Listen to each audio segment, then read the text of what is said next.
Hello and what's up beautiful friends and dear students. आज हम करने वाले हैं एक्सरसाइज 1.2 का पहला क्वेश्चन, जो कि बहुत ही इंपॉर्टेंट है एग्जाम पर्पस के लिए। एग्जाम में हर बार पूछा जाता है and this question has a maximum probability कि ये क्वेश्चन आपके एग्जाम में, बोर्ड एग्जाम में इस साल भी आए। ठीक है, ये क्वेश्चन हम इस तरीके से करने वाले हैं कि जिंदगी भर आप इसको नहीं भूलोगे और आपको कहीं से इसको देखने की, पढ़ने की जरूरत भी नहीं पड़ेगी। तो चलिए, बस आपका कंसंट्रेशन, आपका फोकस यहां होना चाहिए। जो भी चीजें यहां पे की जाएंगी उन सारी चीजों को ग्रैब करने की कोशिश करनी है। ये आपका छोटा सा क्वेश्चन है, ठीक है, छोटा सा क्वेश्चन है। इस क्वेश्चन को समझ लो, मैं गारंटी देता हूं कि बाकी जितने भी सारे क्वेश्चंस हैं इस एक्सरसाइज के, वो आप खुद कर लोगे।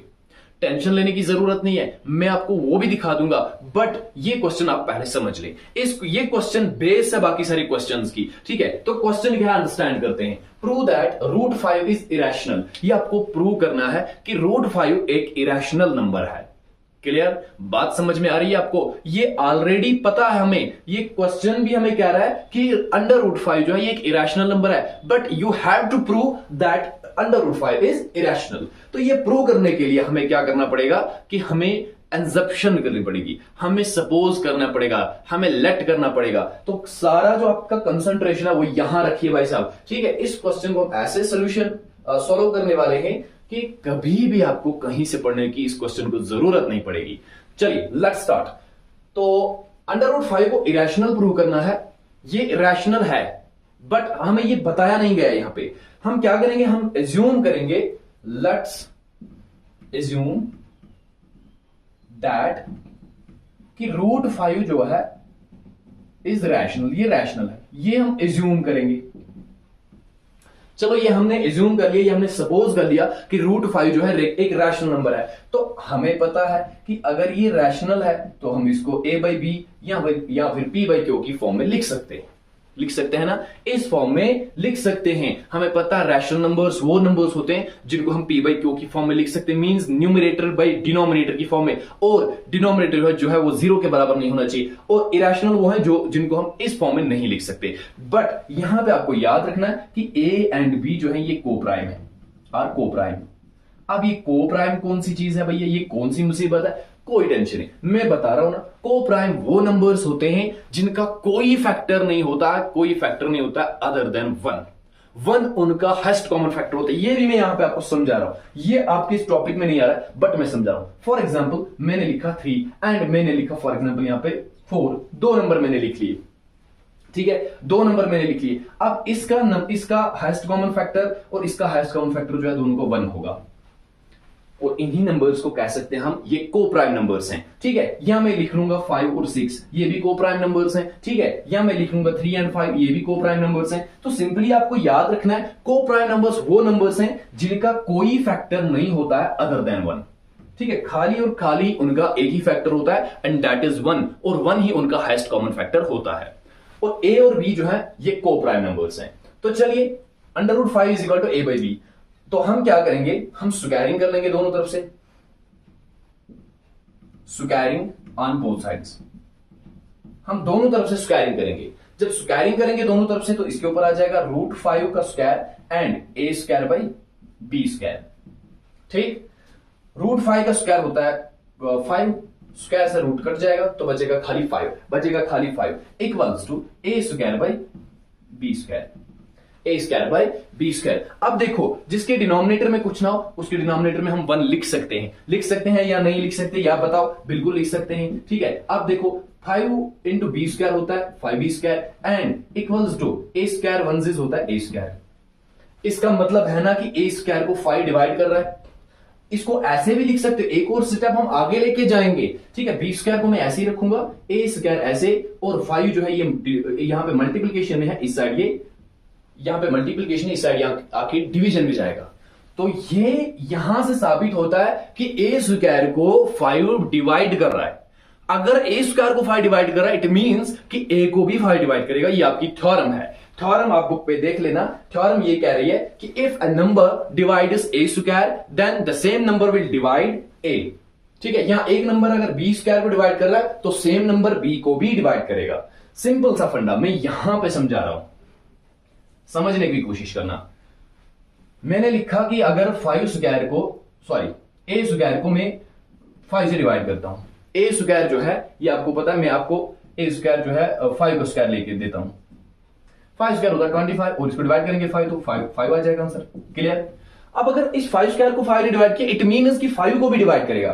5 क्या नंबर है, 5 तो 5 है और 5 को 5 से डिवाइड हो जाएगा तो 1 आ जाएगा। ये सिंपल, ये थ्योरम है आपकी, बस इतना ही है। ठीक है, यहां पे ये चीज आपको जरूरत पड़ेगी कि बी स्क्वायर को अगर ए स्क्वायर को अगर 5 डिवाइड कर रहा है, इसका मतलब है कि ए को भी 5 डिवाइड करेगा। If A square is divisible by 5 then a is also divisible by, तो a को भी 5 डिवाइड करेगा।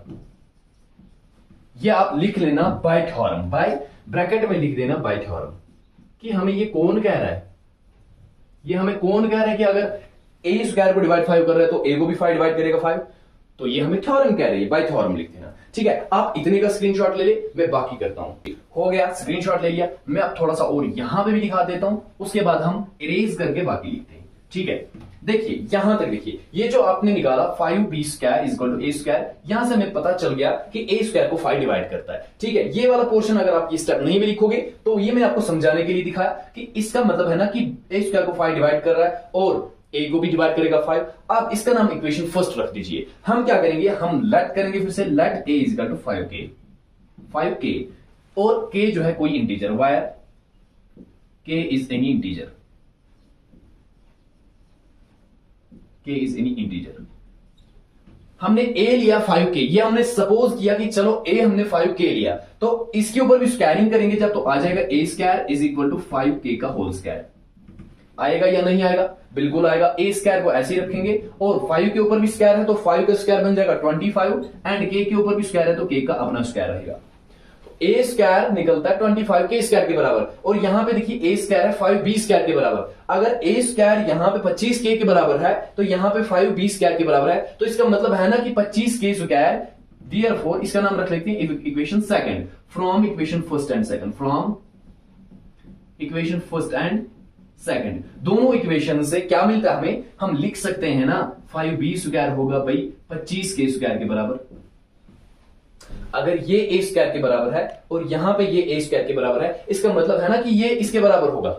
वही मैंने यहां पे लिखा 5b square is equal to 25k square. इसका मतलब ये है कि b स्क्वायर ऐसे ही, 25k स्क्वायर भी ऐसे ही एंड 5b ऐसे ही।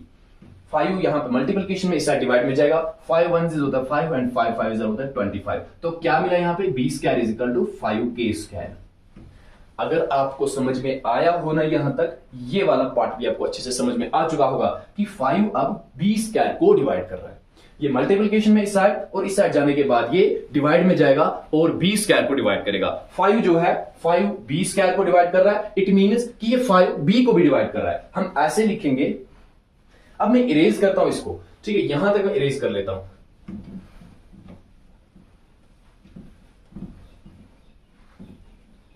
चलिए मैं इतना इरेज कर लेता हूं। क्या लिखा हमने कि b स्क्वायर जो है, b स्क्वायर 5 डिवाइड कर रहा है, हम ऐसे लिखेंगे b square is divisible by 5। आप ऐसे ही अपनी कॉपी पे लिखिएगा, therefore so b is also divisible by 5। ये हमें थ्योरम कह रही है, ये हमें थ्योरम कह रही है। Therefore hence A and B have 5 as common factor, है कि नहीं?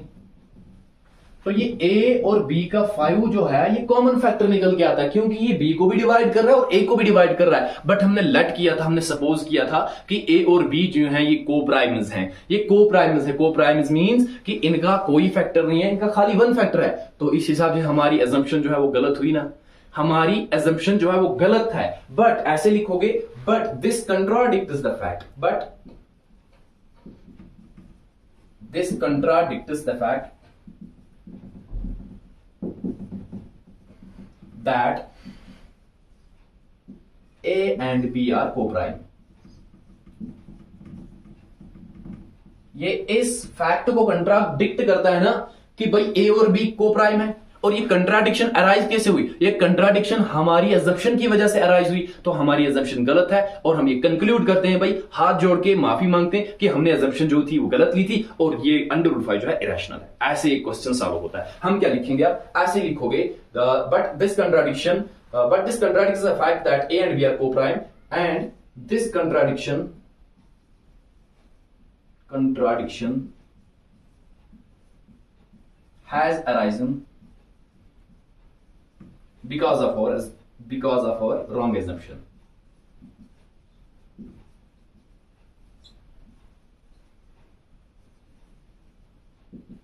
Hence, we conclude that root 5 is an irrational number. ठीक है, तो हम ये कंक्लूड करते हैं कि रूट 5 जो है ये एक इरेशनल नंबर है। ठीक है, ये आपने लिख लिया होगा, बाकी जो है ये आप लिख लें, इसका स्क्रीनशॉट ले लें। आई होप कि आपको एक क्वेश्चन अच्छे से समझ में आ चुका होगा, आपको दोबारा पढ़ने की जरूरत नहीं पड़ेगी कहीं पे, बस आप इसको रिपीटेडली देख लीजिए अगर आपको समझ में नहीं आया। अगर इसके बाद भी कहीं पे आपको कंफ्यूजन रहता है, you can let me know in the comment section and I will definitely check your comment and I will work on your confusion. Thank you.